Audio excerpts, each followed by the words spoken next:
আসসালামু আলাইকুম রহমতুল্লাহি ওবরকাতুহু। সম্মানিত দর্শক, অতি সম্প্রতি আওয়ামী লীগের সাবেক মন্ত্রী এবং আওয়ামী লীগের সংসদ সদস্য জনাব সম রেজাউল করিমের একটি পডকাস্ট ব্যাপক আলোচিত হচ্ছে নেট দুনিয়াতে।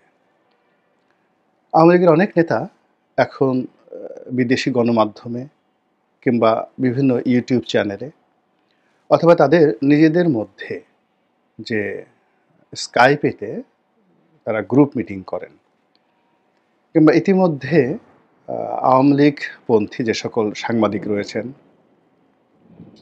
তারা অনেকেই সামাজিক মাধ্যম বিশেষত ইউটিউবে বা ফেসবুকের জন্য তারা কন্টেন্ট তৈরি করছে, বেশ জনপ্রিয়।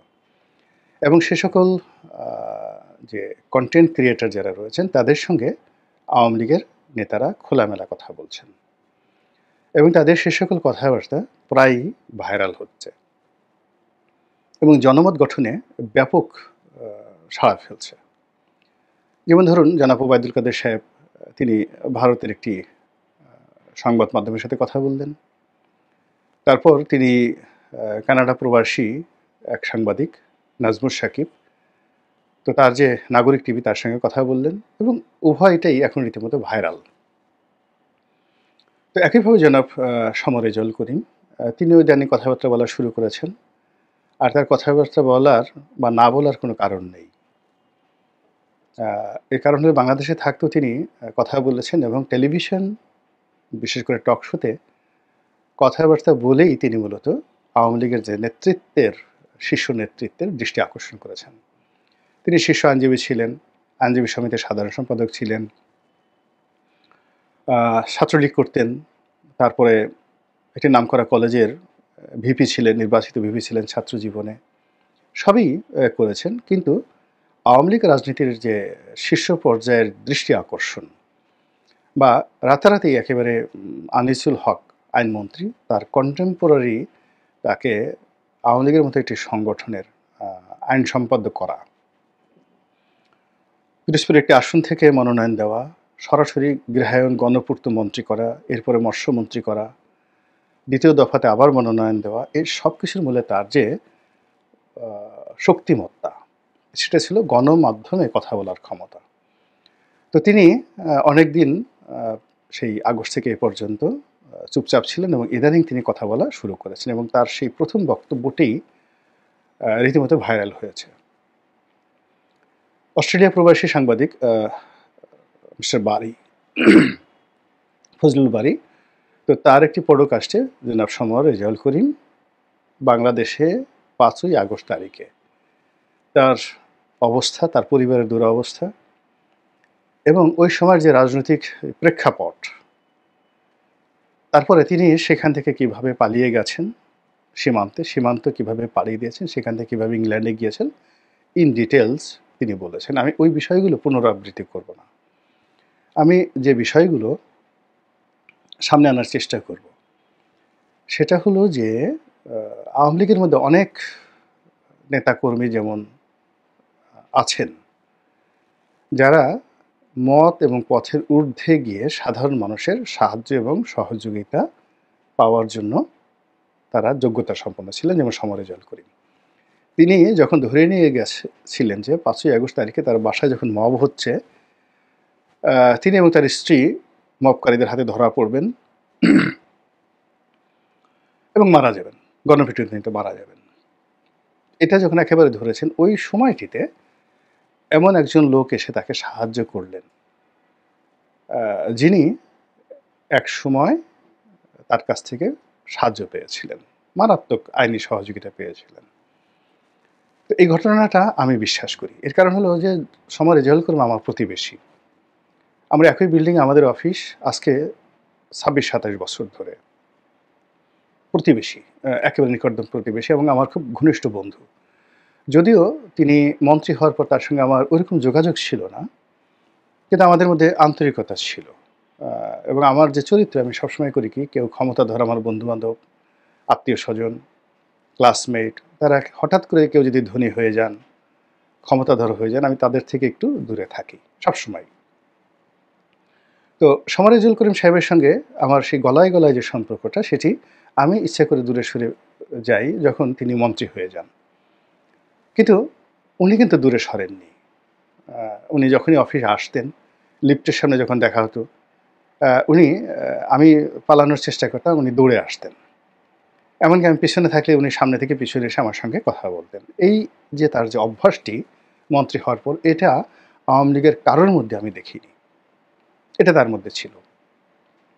২ নম্বর হলো যে আমার বাড়িটি যখন ভেঙে ফেলে আওয়ামী লীগের লোকজন, তখন মন্ত্রী হিসেবে তিনি আমাকে টেলিফোন করেছিলেন, কথা বলেছিলেন, সহানুভূতি জানিয়েছিলেন। থার্ডলি যে কথাটি বলতে চাই সেটি হলো যে আমি সালমান এফ রহমান সাহেবের সঙ্গে যখন আমার মতদ্বৈততা হলো এবং আমি যখন জেলে গেলাম, জেল থেকে বেরোলাম এবং তার সঙ্গে আমার যে মামলাটা চলছিল, ওই সময়টিতে তিনি আমাকে বলেছিলেন যে, "রনি ভাই, আপনার মামলাটা যখন হাইকোর্টে আসবে, তখন এই মামলাটা আমি করব।" তো যাই হোক, সেই মামলাটা তিনি হাইকোর্টে করলেন। বোঝার চেষ্টা করুন যে তিনি আওয়ামী লীগের আইন সম্পাদক সালমান এফ রহমানের বিরুদ্ধে মামলা করছেন আমার পক্ষে। আমি তখন বিএনপিতে। তো সেই মামলায় তিনি লড়ছেন এবং মামলায় যখন আমি স্টে অর্ডার পেলাম, তখন আমি ফি বাবদ তাকে কিছু টাকা পাঠালাম। তো তিনি সেই প্যাকেটটা খুললেনও না এবং আমাকে টেলিফোন করলেন যে, "রনি ভাই, আমাকে লজ্জা দিচ্ছেন কেন?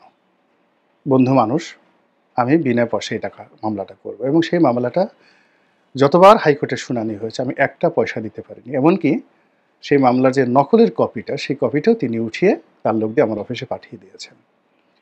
এখন উনার সঙ্গে যেহেতু আমার যোগাযোগ ছিল না শেষের দিকে, আমার একটা ধারণা ছিল যে তিনি বুদ্ধিমান মানুষ। তিনি হয়তো সেই জুলাই মাসের মাঝামাঝি হয়তো দেশের বাইরে চলে গেছেন। এর কারণ হলো আমি আওয়ামী লীগের যাদেরকে চিনতাম, যারা এই পরিস্থিতি টের পেয়েছিলেন, তারা কিন্তু সবাই জুলাই মাসের মাঝামাঝি ১৫ জুলাই তারিখে দেশ ত্যাগ করেছেন, যত বড় নেতা।